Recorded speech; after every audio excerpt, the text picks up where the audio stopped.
हाँ तो विद्यार्थियों, आज हम आपके सामने लेकर आए हैं आरोप भाग 2 की गद्य पाठ में से पाठ 12 बाजार दर्शन, जैनेन्द्र कुमार द्वारा रचित ये पाठ है। इसका आज हम अध्ययन करेंगे, इसके बारे में आज हम जानने का प्रयास करेंगे।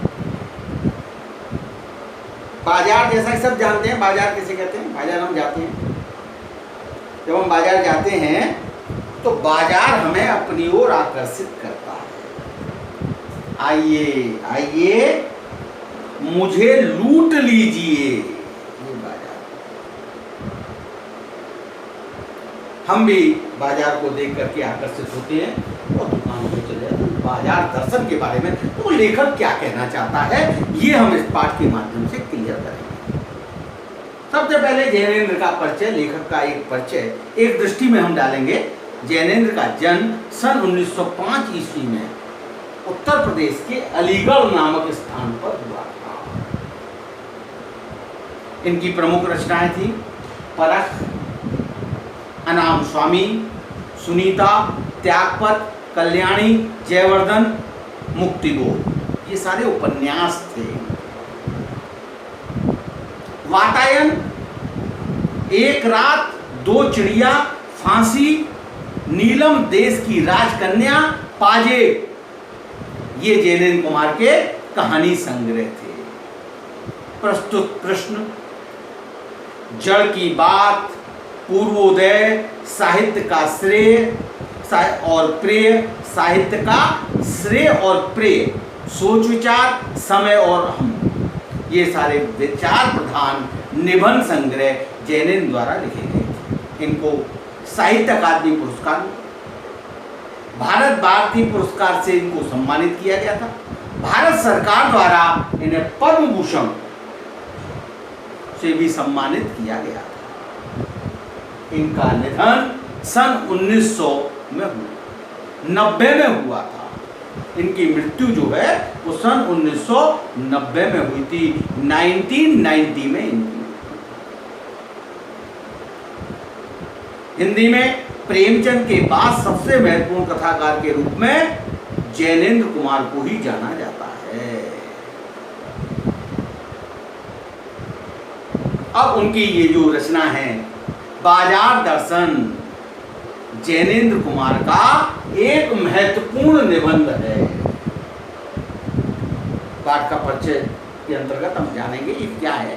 बाजार दर्पण एक दर्शन एक महत्वपूर्ण निबंध है जिसमें गहरी वैचारिकता और साहित्य सुलभ लालित्य का दुर्लभ संयोग देखने को मिलता है। हिंदी में उपभोक्तावाद और बाजारवाद पर व्यापक चर्चा पिछले 1-1.5 दशक से शुरू हुई है। उपभोक्तावाद क्या? उपभोक्ताओं को अपनी ओर आकर्षित करना विभिन्न माध्यमों, विज्ञापनों के माध्यम से, और हम भी आकर्षित होकर के बाजार की तरफ भागते हैं। ऐसा उपभोक्तावाद और बाजारवाद पर व्यापक चर्चा पिछले 1-1.5 दशक पहले शुरू हुई थी, पर कई दशक पहले लिखा गया जैनेन्द्र का लेख आज भी इनकी मूल अंतर वस्तु को समझाने के मामले में बेजोड़ है।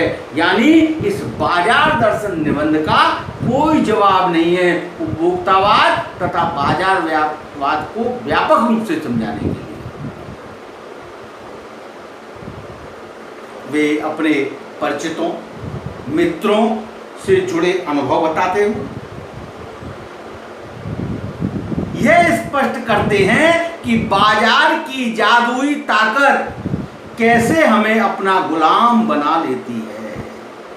अगर हम अपनी आवश्यकताओं को ठीक ठीक समझकर बाजार का उपयोग करें तो उसका लाभ उठा सकते हैं, लेकिन अगर हम जरूरत को तय कर बाजार जाने की बजाय उसकी चमक दमक में फंस गए तो वह असंतोष, तृष्णा और ईर्ष्या से घायल कर हमें सदा के लिए बेकार बना सकता है।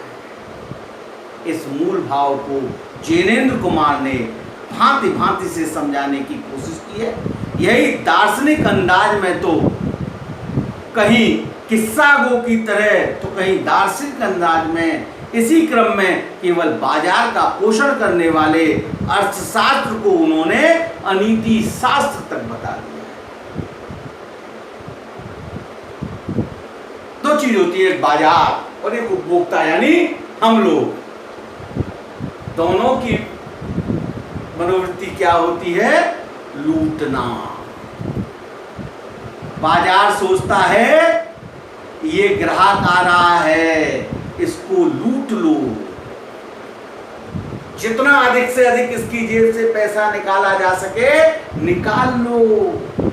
ग्राहक बाजार में जाता है, हम बाजार में जाते हैं तो क्या सोचता है कि हम बाजार को लूट लें, ये बाजार में जितनी भी वस्तु है वो सब हमें मिल जाए।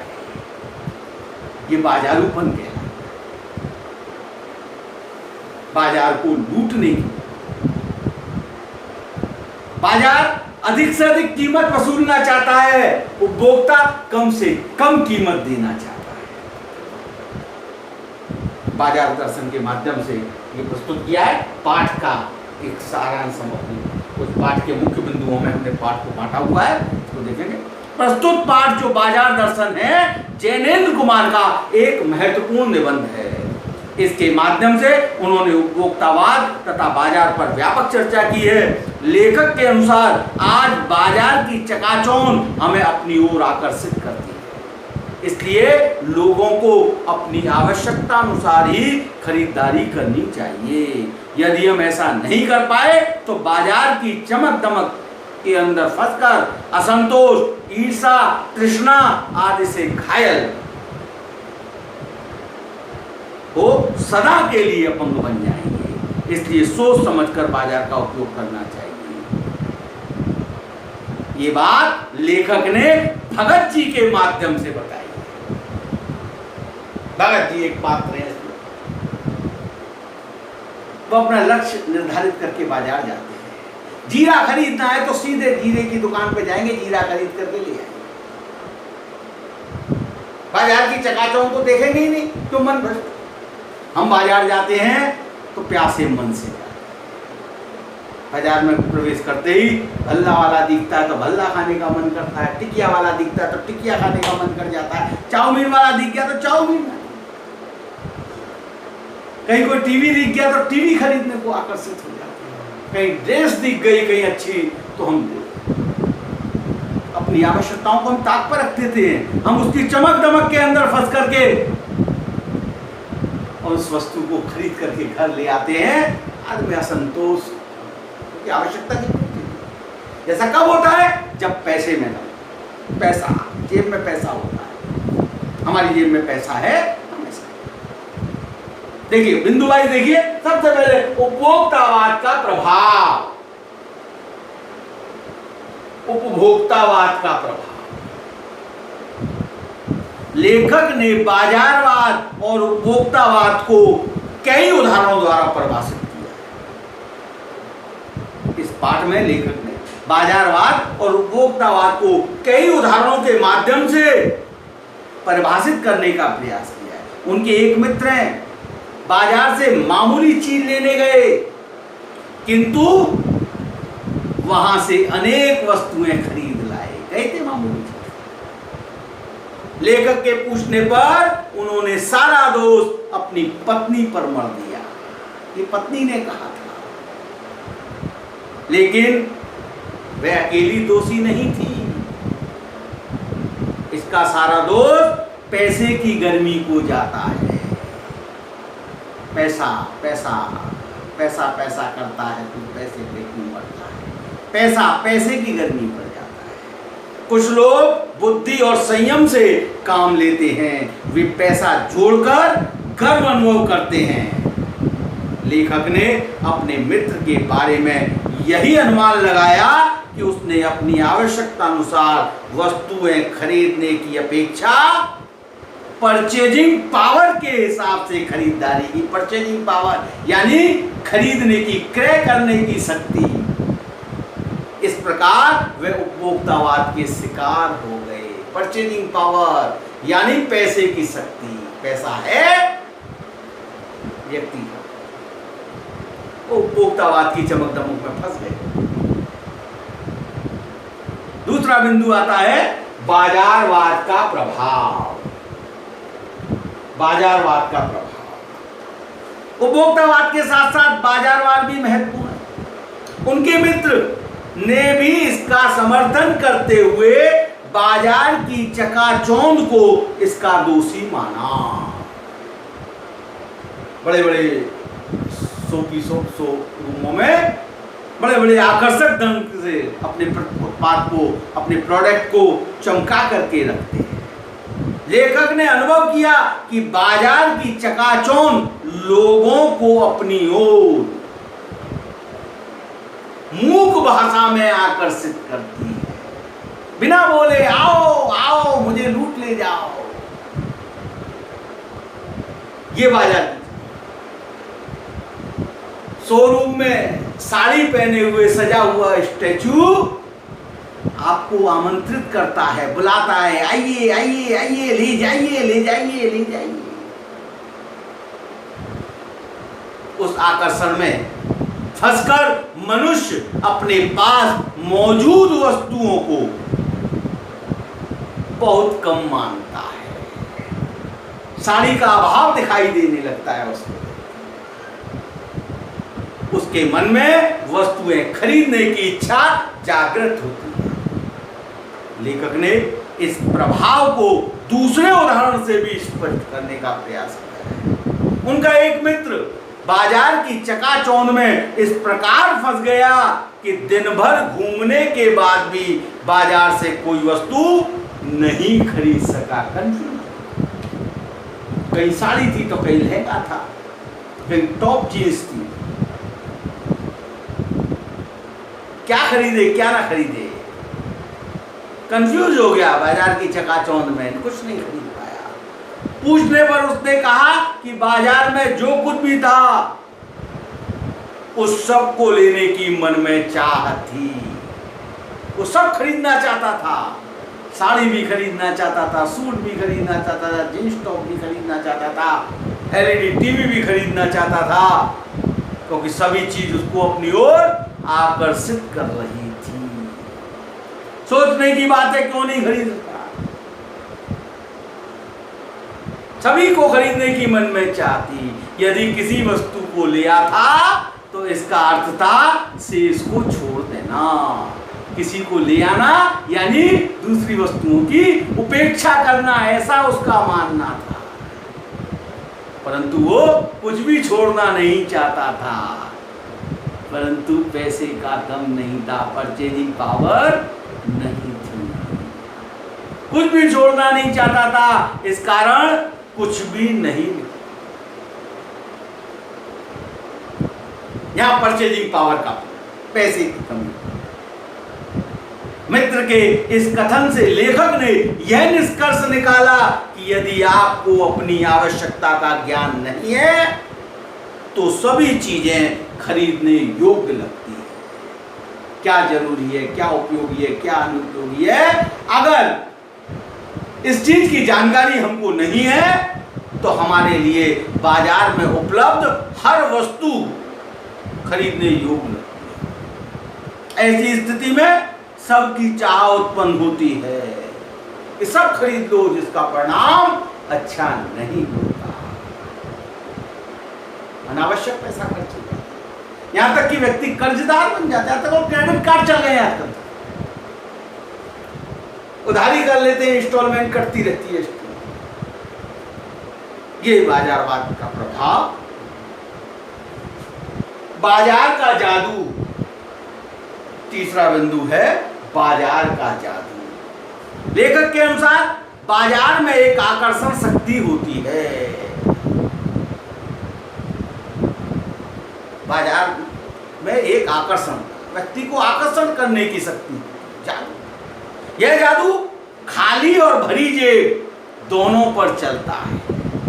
जेब भरी है तो भी चल जाएगा, जेब खाली है पैसा नहीं है तो। यदि जेब खाली है और मन भी भरा हुआ नहीं है, तब भी बाजार आकर्षित करता है। जेब खाली है, पैसा नहीं है, मन नहीं भरा हुआ है, मन में ये भी ले लूं, वो भी ले लूं, फलाना भी ले लूं, तो बाजार आकर्षित करेगा। ये बात, परंतु खरीदने की शक्ति नहीं है, पावर नहीं है। यदि जेब भरी है तो धड़ाधड़ खरीदारी होगी। मन भरा हुआ नहीं है, जिज्ञासा है, खरीदने की लालसा है, तो क्या होगा? जेब भरी होने पर धड़ाधड़ खरीदारी होगी, किंतु इस फालतू खरीदारी से सुख की तुलना में कष्ट ज्यादा उठाने पड़ते हैं। व्यर्थ की चीजों की खरीदारी की आदत से बाजार का जादू और ज्यादा प्रभावी हो जाता है। असंतोष होता है, जेब खाली है, मन खाली, मन भरा हुआ नहीं है। खरीदने की इच्छा होगी, परंतु जब जेब खाली नहीं है तो व्यक्ति दूसरे रास्ते अपनाएगा। क्रेडिट कार्ड है, उधार लेना, इसके कारण कष्ट उठाने पड़ सकते हैं। खरीदारी से सुख की तुलना में कष्ट ज्यादा उठाने पड़ सकते हैं।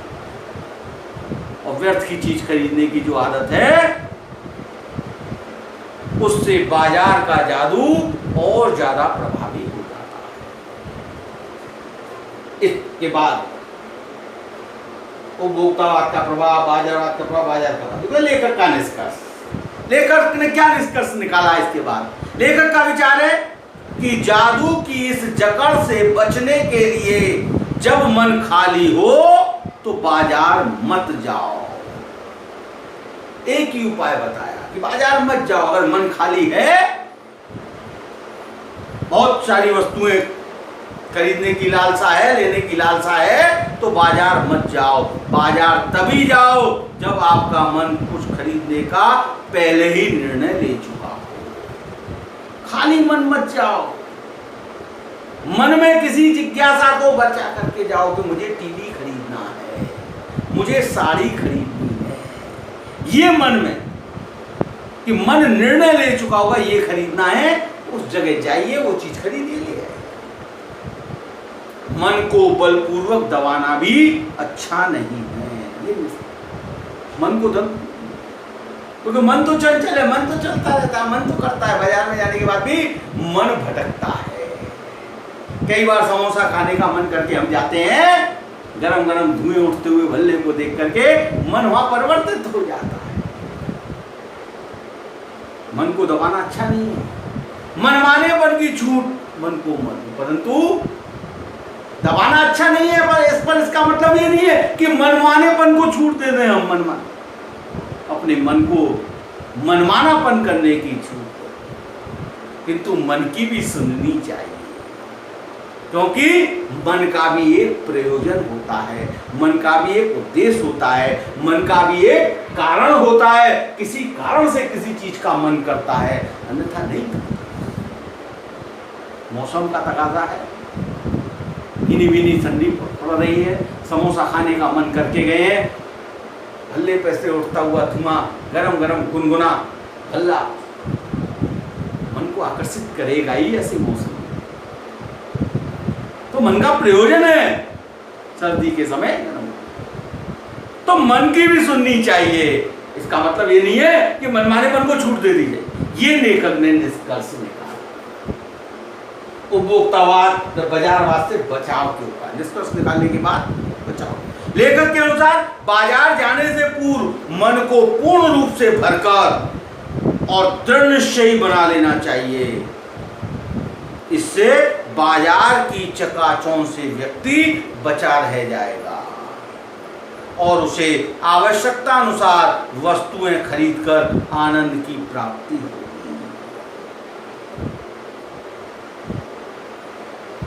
ये बाजारवाद और उपभोक्तावाद से बचने का उपाय। अगला आता है श्रेष्ठ जीवन जीने की कला।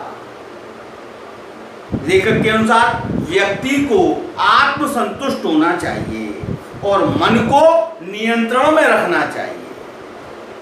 हमें आवश्यकता अनुसार वस्तुएं खरीदने के लिए स्वतंत्र रहना चाहिए, लेकिन मनमानेपन की छूट से बचना चाहिए। इस तर्क को प्रमाणित करने के लिए उन्होंने अपने पड़ोस में रहने वाले चूरन विक्रेता भगत जी का उदाहरण प्रस्तुत किया। भगत जी चूरन बेचते थे। उनके चूरन बेचने की शैली, तरीका बहुत अलग था। वो आवश्यकता अनुसार ही चूरन बेचते थे।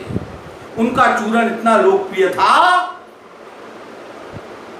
कि यदि भगत सिंह व्यावसायिक बनकर चूरन बेचते तो मालामाल हो जाते। किंतु भगत जी अपना चूरन न तो व्यापारियों को बेचते, ना ही किसी को थोक में देते। निश्चित समय पर भगत जी चूरन की पेटी लेकर घर से निकलते थे। उनका चूरन हाथों हाथ बिक जाता था। किंतु भगत जी को जैसे ही 6 आने की कमाई हुई, चूरन बेचना बंद कर देते थे, क्योंकि उनकी आवश्यकता 6 आना थी। 6 आने में उनकी आवश्यकता पूरी हो जाती थी। वो अपनी आवश्यकता अनुसार ही करते थे। 6 आने की कमाई हुई और उन्होंने चूरन बेचना बंद कर दिया। शेष चूरन बालकों को मुफ्त में बांटते थे। भगत जी ना कभी बीमार हुए, ना कभी उनकी अनुपस्थिति देखी गई, किंतु 6 आने से अधिक उन्होंने कभी कमाई भी नहीं की। 6 आने, 6 पैसे का एक आने, 36 पैसा था उस जमाने में, बहुत होता था। 6 आने की कमाई हुई। लेखक सोचता कि भगत जी पर बाजार का जादू काम नहीं कर पाता, किंतु लेखक उन्हें विद्वान मानता है। शिक्षित लोगों से भी श्रेष्ठ जीवन जीने की कला में सिद्धहस्त हैं भगत जी। उनका मन बाजार की चकाचौंध के सामने भी स्थिर रहता है। ऐसे व्यक्ति के सामने पैसे की व्यंग शक्ति कुंठित हो जाती है और लज्जित होकर रह जाती है। लेखक पैसे की व्यंग शक्ति को दारुण बताता है, अत्यंत कष्टकारी, भयानक बता। कमाई आवश्यकता अनुसार करनी है, उससे ज्यादा करनी नहीं है, क्या करना है। 6 आने का खर्चा था, 6 आने की कमाई कर ली, बात खत्म। व्यापार बंद कर दिया, कमाना बंद कर दिया। एक उदाहरण से इस बात को स्पष्ट करते हुए लेखक बताते हैं कि हमारे पैदल चलने के समय यदि हमारे पास से कोई मोटर धूल उड़ाती हुई चली जाए, तब कलेजे पर व्यंग की लकीर खिंच जाती है। सोचते हैं, हाय मैं भी किसी ऐसे माँ बाप के घर क्यों न पैदा हुआ जो मुझे मोटर कार दे देते। यह व्यंग शक्ति भगत जी के सामने कुछ नहीं कर पाती। मानव मन होता है दूसरे को देख करके उसके पास गाड़ी, मेरे पास क्यों नहीं, क्योंकि आवश्यकता आविष्कार की जर्नी होती है। आवश्यकता के मन की लालसा बढ़ती गई, लालसा बढ़ती जाएगी, आवश्यकता बढ़ती जाएगी, आवश्यकता बढ़ती जाएगी, तो पैसे की चकाचौंध बढ़ती चली जाएगी, पैसे की भूख बढ़ती चली जाएगी और व्यक्ति बाजार के जादू में फंसता चला जाएगा। सोचने पर मजबूर हो जाते हैं, बगल से गाड़ी नहीं आया, हम भी इससे से माँ बाप के यहाँ पैदा होते, हमारे पास भी गाड़ी होती, हम भी ऐसी व्यंग शक्ति का प्रभाव भगत जी पर नहीं पड़ता। लेखक सोचता है, भगत जी के पास वह कौन सा बल है जिसके सामने व्यंग शक्ति असफल हो जाती है। लेखक उस बल को कोई नाम नहीं दे पाता। ऐसे व्यक्तियों में आध्यात्मिक, आत्मिक, धार्मिक या नैतिक बल होता है, जो सांसारिक वैभव के सामने भी अजेय रहता है। वैभव की चाह या संचय की तृष्णा व्यक्ति की निर्बलता को ही प्रमाणित। संचय माने जोड़ना, पैसा इकट्ठा करना। निर्बली धन की ओर झुकता है, बल वाली व्यक्ति धन की परवाह नहीं। बाजार की सार्थकता और मनुष्य। लेखक के अनुसार बाजार की सार्थकता भी आवश्यकता अनुसार वस्तुएं खरीदने वाला ही व्यक्ति दे सकता है।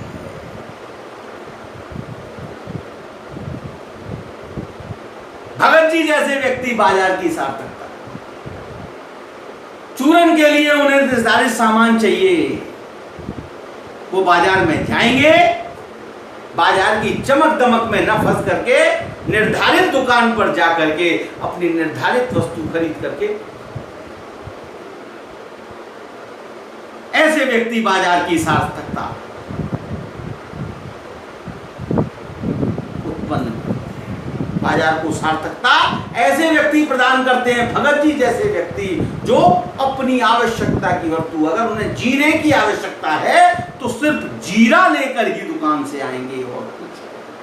अनावश्यक वस्तुएं खरीदने वाला व्यक्ति परचेजिंग पावर के गर्व में बाजार को शैतानी शक्ति और व्यंग की शक्ति ही प्रदान करता है। वे बाजार से लाभ नहीं उठा सकते और ना बाजार को ही सच्चा लाभ दे सकते हैं। इसमें छल कपट की भावना बढ़ती है, इस स्थिति से छल कपट की भावना और सद्भावना एवं भाईचारे की भावना खत्म होती है। छल कपट ही है ना बाजार में। दुकानदार जीन्स दिखाता है, बताता है 800 रुपए की, हमारे मन में छल उत्पन्न होता है, नहीं 300 रुपए की, हम कहते हैं 300। वो कहता है नहीं साहब 100 रुपया कम कर लीजिए, 700 की, हम कहते हैं 400 की, अंत में 500 में आकर के। अब देखिए ना, बाजार में दुकानदार ने 800 रुपए की जीन्स बताई और 500 में दे दी। इसका क्या मतलब है कि 300 रुपए का वो छल कपट कर रहा था। हम 300 में लेना चाहते थे, 500 में ले ली, हम छल। बाजार से लाभ, परचेजिंग पावर का गर्व।